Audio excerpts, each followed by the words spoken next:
Welcome to Shutter Jam, the channel that puts the jam into Jamera. My name is Dirk, and today we're looking at the Lumitel 2. The Lumitel 2 is a camera unlike any other, if of course there was an alternative universe where the Rolleiflex never existed. This camera was made in rather large volumes on a snowy day in St. Petersburg between 1954 and 1980 by a worker called Marta. This particular one was made by the Lomo company, which means it was made sometime after 1966. Considering it was made for over 26 years, there are many different variations, and just like Pokemon, you'll want to catch them all. Go Lumitel! In terms of looks, it's very similar to a Volvo 240 in that it appears to be just a box with a few wheels that turn, but is something more sinister hiding behind this plain exterior. The Russian Cyrillic writing on the front gives the impression that this is a tattooed cage fighter, but if you drop this thing, it's likely to remain down for the count. Now, we've all heard stories of people that get Chinese tattoos, only to find out later that those words of hope and inspiration are nothing more than an order for chicken noodle soup. I'm honestly not sure how successful Nikon would have been if they plastered amateur all over their cameras. But hold your horses, let's not get all snobby on this one, as I'll let you in on a little secret. This is the cheapest way to get into medium format film. So while the professionals shot with Rolleiflex, this was a camera for the masses. Now, 120 film gives you much more goodness. How much more goodness, you ask? Well, goodness is rather hard to measure.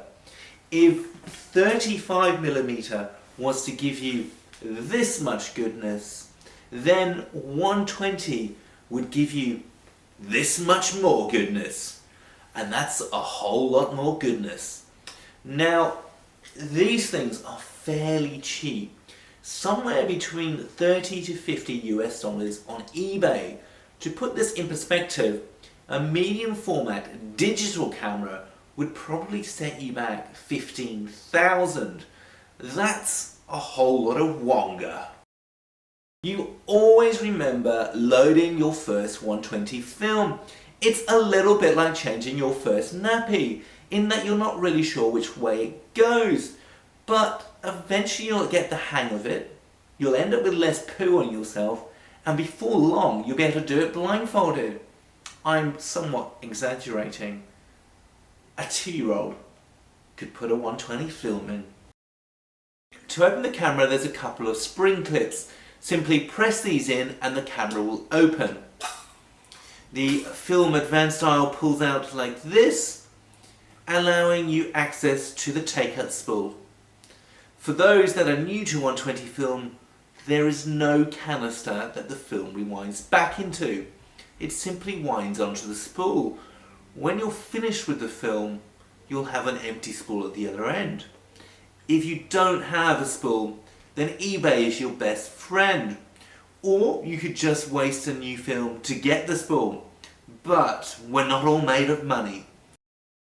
Place the film in the bottom of the camera and latch on to the take-up spool. Advance the film and close the back. Look for the number 1 that should appear in the small window at the bottom of the camera. Keep winding on until the number 1 is shown. Now you're almost ready to shoot, but before we do that, let's familiarize ourselves with the camera first. This is film after all, not a digital potluck turkey shoot. So we need to take a little bit of care. Now, how does it handle? Well, it handles as you'd expect a box to handle. Again, the people that designed the Sony A7 could have really taken some design hints off this. Now, this camera is what they call a TLR, a twin lens reflex. And as the name suggests, there's not one lens, but 2 lenses, which are both focusable. The top lens is used for range finding and framing. The bottom lens is in sync with the top lens, so they move together to ensure that the bottom lens is correctly focused. The bottom lens you'll never look through, but when you fire that shutter, this is the lens that the film will be exposed through.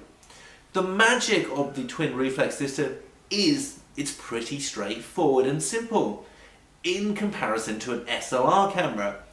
An SLR camera needs to have a mirror that moves backwards and forwards. A TLR doesn't need to have this. An SLR also needs to have a rear curtain to stop the film being exposed. Again, a TLR doesn't.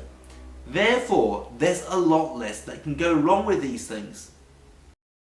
To use the viewfinder, simply press in this button, and just like Optimus Prime, this thing turns from family estate into fully fledged camera.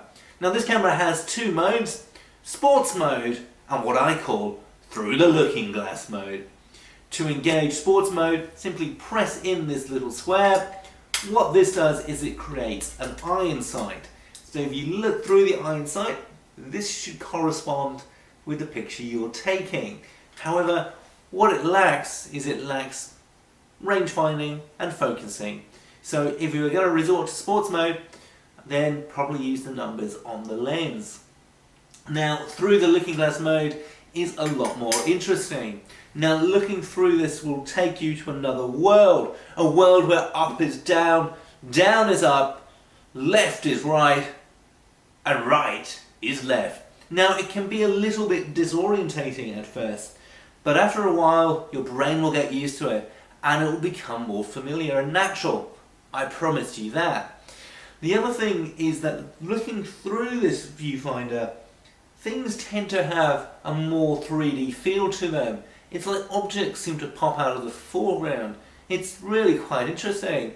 Now, you may struggle using the viewfinder.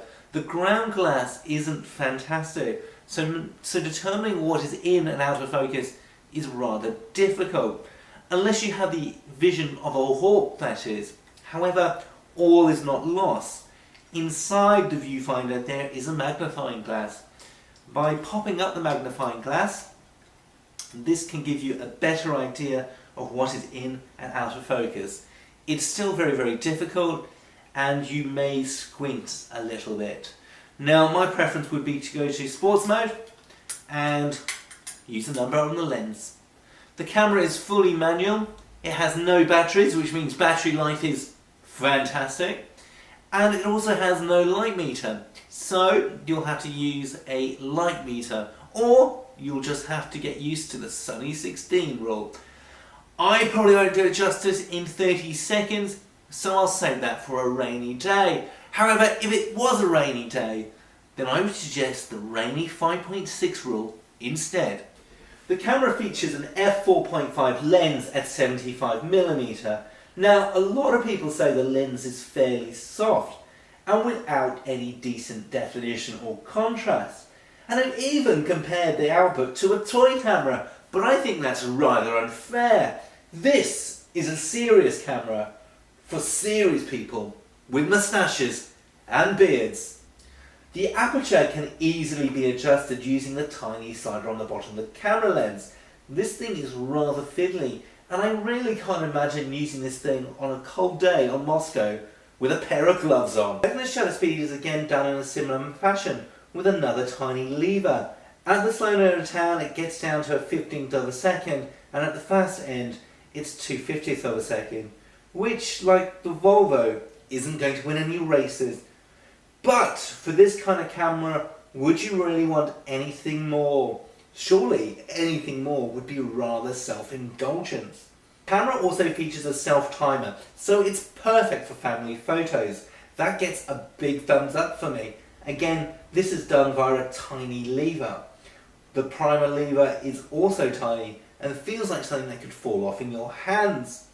You can prime the shutter whenever you want, which means you can easily take double or triple exposures. The biggest problem you'll face is whether you wound the camera on or not.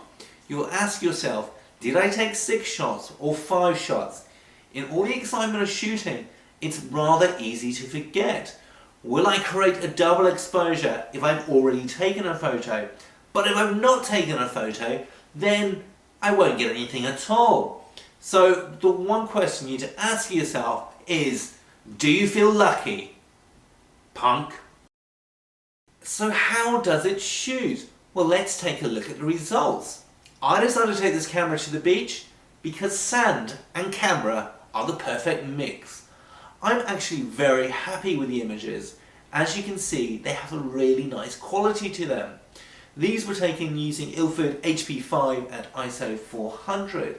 They're sharp enough for me and have a really nice contrast and definition to them.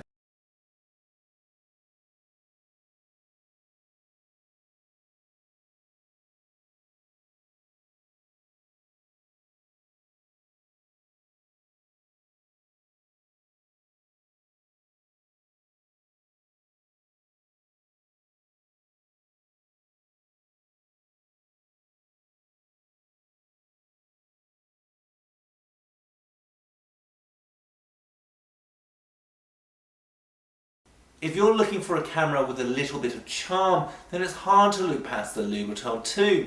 One thing you'll notice is that shooting with this camera will really slow you down, but that can only be a good thing. Take your time, immerse yourself with your surroundings, take a breath of fresh air. It feels good. So if you want to try out a new format or learning photography, then this certainly is a great camera to cut your teeth on. I actually love the look of the camera. It's a thing of beauty and fantastic industrial design. Whilst the camera doesn't have the refinement or couth of the more expensive Rolleiflex, it has all the possible features you could want in a camera. It's an absolute gem. For a camera for the zombie apocalypse, then this certainly wouldn't be my camera of choice. Get yourself a Praktica LTL.